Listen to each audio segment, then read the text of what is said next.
inkuru nziza. Amen. But what exactly is this good news he wants us to teach? Ese ni ayahe makuru cyangwa ni iyihe nkuru nziza yifuza ko tubwiriza?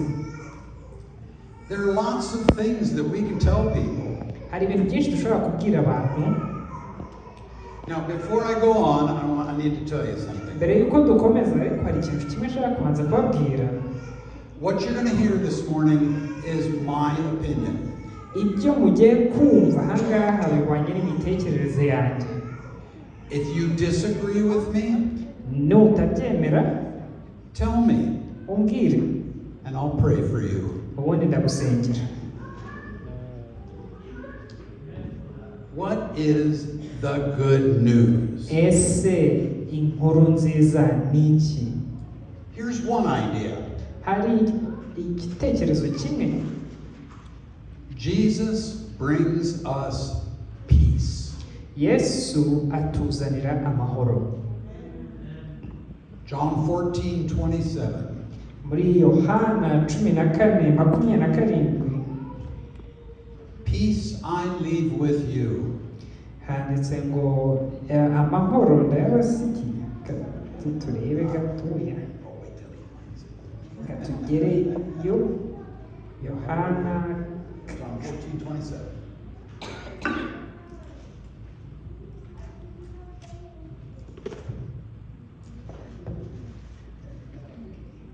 Peace I leave with you. 14:27. There we go.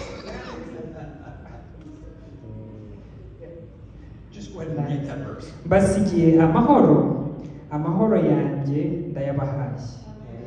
Icyakora simbaha nk'uko ab'isi batanga, imitima yanyu ntihagarare kandi ntitinye. Amen. Matthew 11:28. Ariko muri Matayo 11:28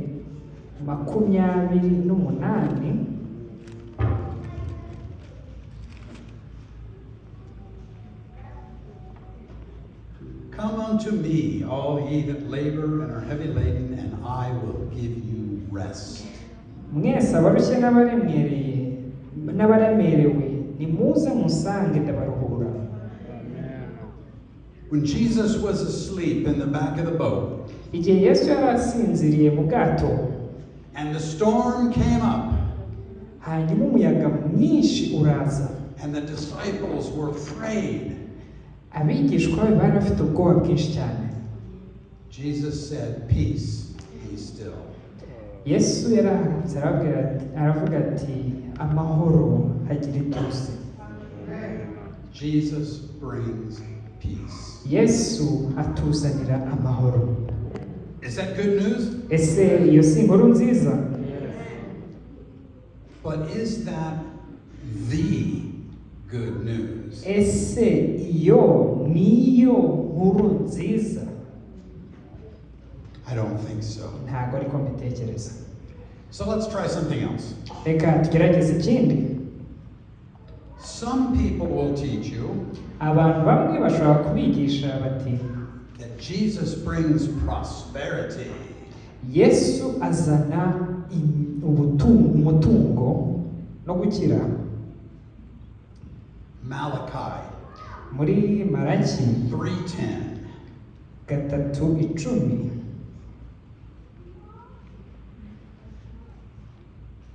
Malachi, there it is.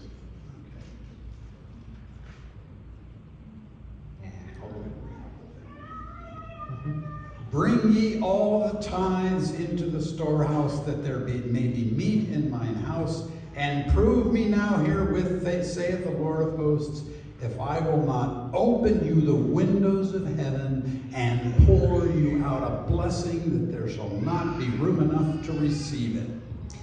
Nimuzane imigabane ya 10 ishyitse, mubishyire mu bubiko bw'inzu yanjye, ibemo ibyo kurya, ngaho nimubingeragereshe, niko Uwiteka Nyiringabo avuga. Murebe ko ntazabagomorera imigomero yo mu ijuru, nkabasukaho umugisha mukabura aho muwukwiza. Yego. Proverbs Mu Migani 3 igice cya gatatu verses 9 and 10. umurongo wa 9 n'uwa 10. Honor the Lord with your substance and with the first fruits of all thine increase. So shall thy barns be filled with plenty, and thy presses shall burst out with new wine. Handitse ngo uwubahishe Uwiteka ubutunzi bwawe n'umuganura w'ibyo wunguka byose, nibwo ibigega byawe bizuzuzwa kandi imivure yawe izasendera imitobe. When Abraham was in Egypt, Igihe Aburahamu yari muri Egiputa, and he lied to the Pharaoh about Sarah being his sister instead of his igihe wife. yari amaze kubeshya imbere ya Farawo avuga yuko umugore we ari mushiki we, God still blessed Abraham. Imana yamuhaye umugisha. Pharaoh gave him camels and oxen and riches. Farawo icyo gihe yamuhaye ubutunzi bwinshi burimo ingamiya n'ibindi. So Jesus brings prosperity. Dushobora kuvuga yuko Yesu azana ubutunzi. Is that good news? Ese iyo si inkuru nziza? Is that the good news? Ese nibwo butumwa bwiza? Yeah, I don't think so. Ntabwo bihwanye, ntabwo bitekereza gutyo. How about this one? Reka tugerageze. Jesus brings success. Yesu azana amahirwe mu buzima. Isaiah Muri Yesaya 41:10. muri Yesaya 41 umurongo wa 10. Fear thou not, for I am with thee. Be not dismayed, for I am thy God. I will strengthen thee. Yea, I will help thee. Yea, I will uphold thee with the right hand of my righteousness. Ntimutinye kuko ndi kumwe namwe, ntimukihebe kuko ndi Imana yawe. Nzajya ngukomeza, niko nzajya ngutabara, kandi nzajya nkuramiza ukuboko kwanjye kw'iburyo, ariko gukiranuka kwanjye. Amen. Joshua, Yesuwa which you were looking at earlier in the day. nasomaga kare uno munsi, Chapter 1, verse 9. igice cya mbere umurongo wa 9. Have not I commanded thee? Be strong and of a good courage. Be not afraid, neither be thou dismayed, for the Lord thy God is with thee, whithersoever thou goest.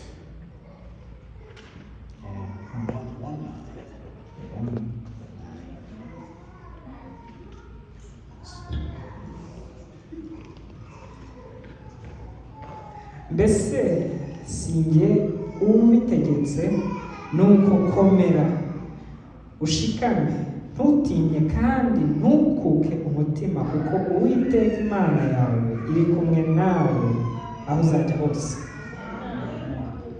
You remember the story of Gideon. Mwibuka icya Gideyoni. God narrowed his army down to 300 people. Ubwo yari afite abasirikare babarirwa kuri 300 gusa, And yet Gideon was victorious. ariko Gideyoni yabashije gutsinda. God brought victory and success. Imana yazanye gutsinda ndetse no kunesha. Is that good news? Ese iyo si inkuru nziza? Is that the good news? Ariko se ni nibwo butumwa bwiza cyangwa niyo nkuru nziza? No, not yet. Ntabwo turayigeraho neza. All right, here's a big one. Kachira Jesus has Yesu. power over death.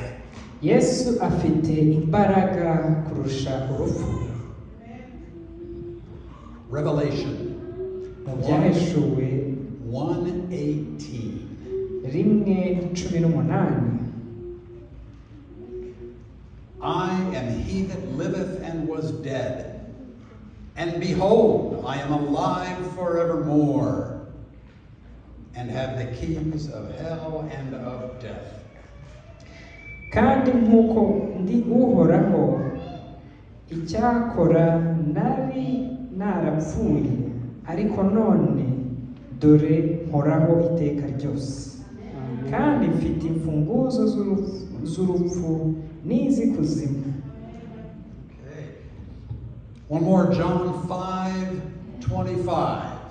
Yohana 5:25.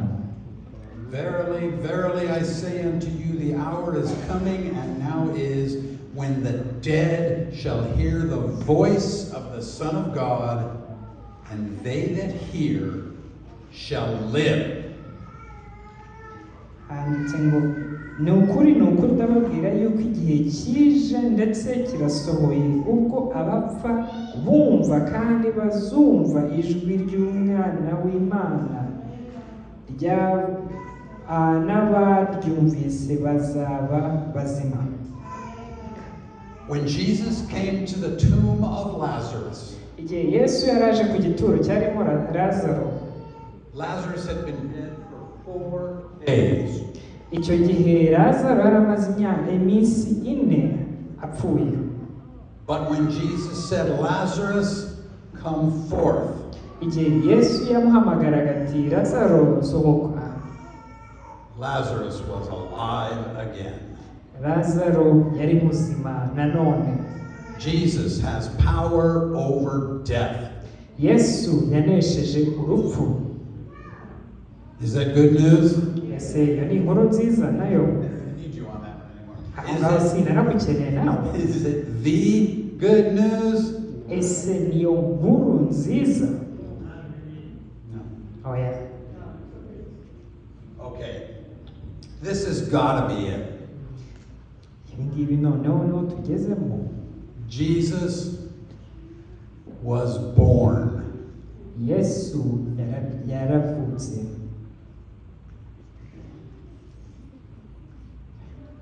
This is a long one. Luke. Hangaho ni harehare ni kirekire cyo. I don't even have the verse written down. I think it's chapter 2. Ntekereza ko ari muri Luka igice cya 2. And this is a long one. Aha ni igice kirekire. Starting with verse 8. Dore ku murongo wa 8. There were in the same country shepherds abiding in the field, keeping watch over their flock by night. And lo, the angel of the Lord came upon them, and the glory of the Lord shone round about them, and they were sore afraid. And the angel said unto them, Fear not, for behold, I bring you good tidings of great joy. For unto you is born this day in the city of David a Savior, which is Christ the Lord. Muri icyo gihugu harimo abungeri bararaga ku mikumbi yabo bahindana kurinda umukumbi wabo. Nuko marayika w'umwami Imana arahagarara iruhande.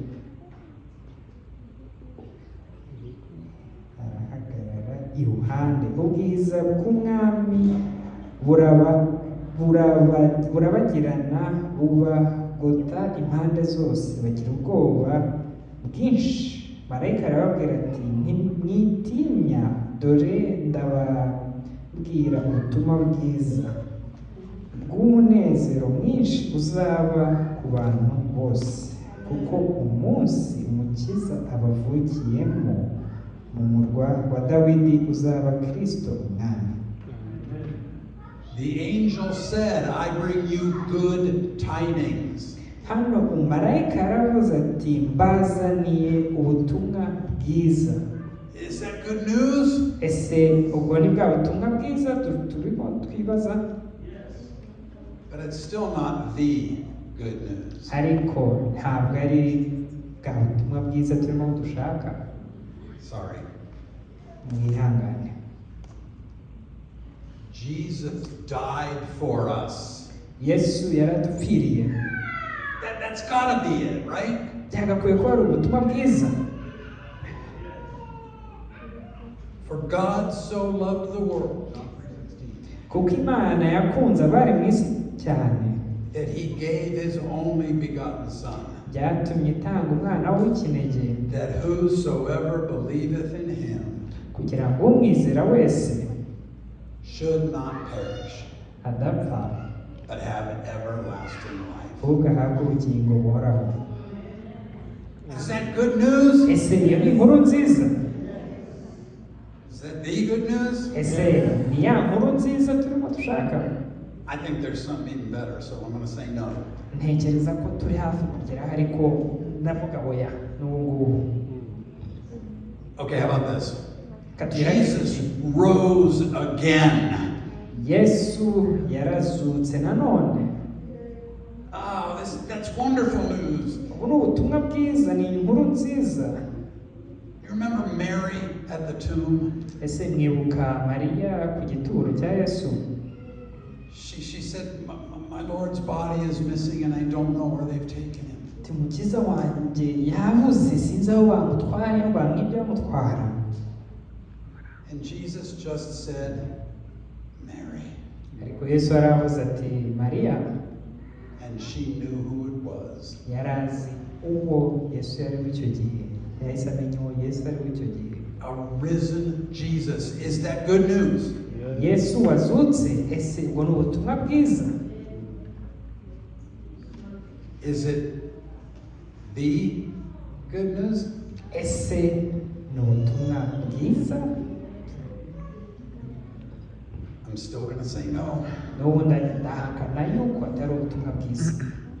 Some of you are getting frustrated at this point. Bamwe muri mwe mutangiye kugenda murakaramo gakeya kuno mwanya.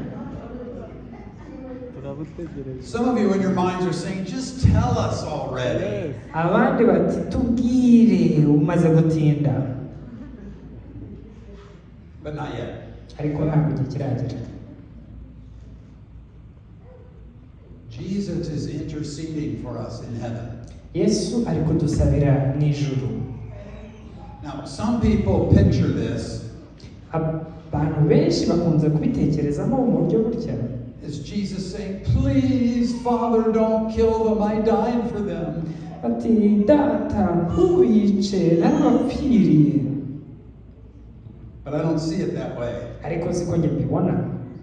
And I'm going to tell you right now, God the Father loves you just as much as Jesus does. Nagira ngo mbwize ukuri yuko data Mana idukunda nk'uko Yesu adukunda. And yes, Jesus is interceding. It says so in Hebrews. Kandi koko yego Yesu ari kudusabira nk'uko Abaheburayo babivuga. Mu Baheburayo babivuga. Chapter 7, verse 25. Igice cya 7 umurongo wa 25. Wherefore he is able also to save them to the uttermost that come unto God by him, seeing that he ever liveth to make intercession for us. Nicyo gituma abashaka gukiza rwose abegerezwa Imana nawe kuko ahora iteka abasabira. Byari bikwiriye ko tugira umutambyi mukuru umeze atyo wera. That is fantastic news. Ayo ni amakuru meza atangaje. But it's not the good news. Ariko ntabwo ari inkuru nziza. Some people will tell you Abantu bamwe bashobora kubabwira bati that the good news is all about prophecy. Inkuru nziza ni ibyerekeye ubuhanuzi. And they will spend hours teaching you Bakamara amasaha n'amasaha menshi babigisha about Daniel chapter 2 babigisha bya Daniyeli igice cya kabiri and Daniel chapter 7 bakabigisha igice cya karindwi cya Daniyeli and Revelation 13. ibyahishuwe igice cya 13. Now don't get me wrong, ariko ntimunyumve nabi, there's nothing wrong with that, nta kibi kirimo, but it's not the good news. ariko ntabwo ariyo nkuru nziza. A lot of people spend a lot of time teaching about the sanctuary. Abenshi bamara igihe kinini babigisha iby'ubuturo bwera. That's not it either. Ntabwo ari aho ngaho ubutumwa bwiza buri.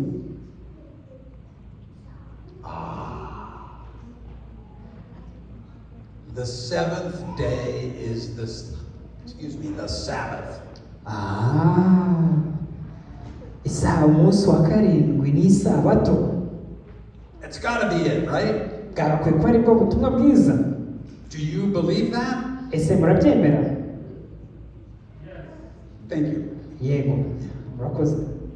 Is the seventh day the Sabbath? Ese umunsi wa karindwi ni isabato? Yego. Is that the good news? Ese nibwo butumwa bwiza? No. Oh yeah. What's wrong with this guy? Kose uyu muntu witebye. This one, you're going to think I'm crazy. Iki cyo ngiye kubabwira muratekereza ko ndi umusazi. Jesus is coming again. Yesu agiye kugaruka nanone. Amen? Amen. Yeah. Yego. You've all heard John chapter 14. Ibi mwarabyumvise mu gice cya 4 cya Yohana. Verses 1 through 3. Umurongo wa mbere kugeza ku wa 3. Let not your heart be troubled.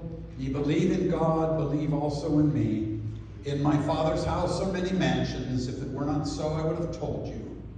I go to prepare a place for you, and if I go and prepare a place for you, I will come again and receive you unto myself, that where I am, there ye may be also.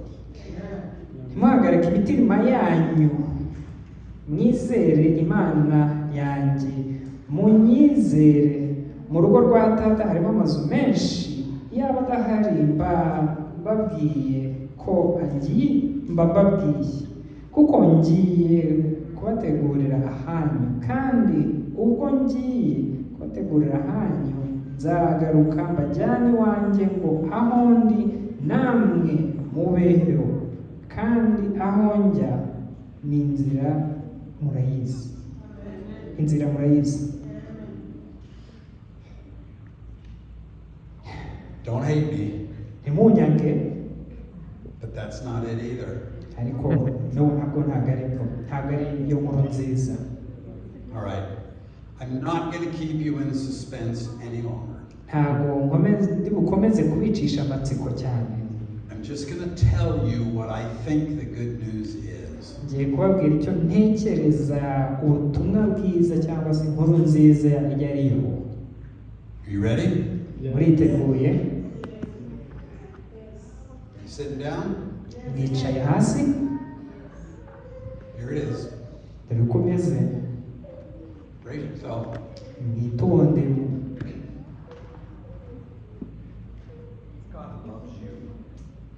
God loves you. Imana irabakunda. That's it. Nuko It's that simple. biroroshye. That's what God wants us to tell everybody. Nicyo Imana ishaka yuko tubwira buri muntu wese. He's not of Ntabwo ari Imana yihorera. He loves you. Imana iragukunda. And because He loves you, Ndetse kuko Imana igukunda, He brings you peace. iguha amahoro. And because He loves you, Kuko igukunda, He brings prosperity. iguha umutungo. And because he loves you, he brings victory. ndetse kuko igukunda iguha gutsinda. And because he loves you, he will raise you to a new life. ndetse kubera ko igukunda izakuzamura iguhe ubuzima bushyashya. And because he loves you, he was born. ndetse kuko igukunda yarongera avuka. And because he loves you, he died. ndetse kuko igukunda yarapfuye. And because he loves you, he rose again. kuko igukunda yarazutse irahaguruka nanone. And because he loves you, he intercedes in heaven. ndetse kuko igukunda iragusabira mu ijuru. And because he loves you, kubera ko igukunda he reveals the future through prophecy. ikwereka ibizaza bitewe n'ubuhanuzi, bivuye mu buhanuzi. And because he loves you, he gave you the Sabbath. kuko igukunda yaguhaye isabato. And because he loves you, he's coming again. ndetse kuko igukunda izagaruka nanone. Amen.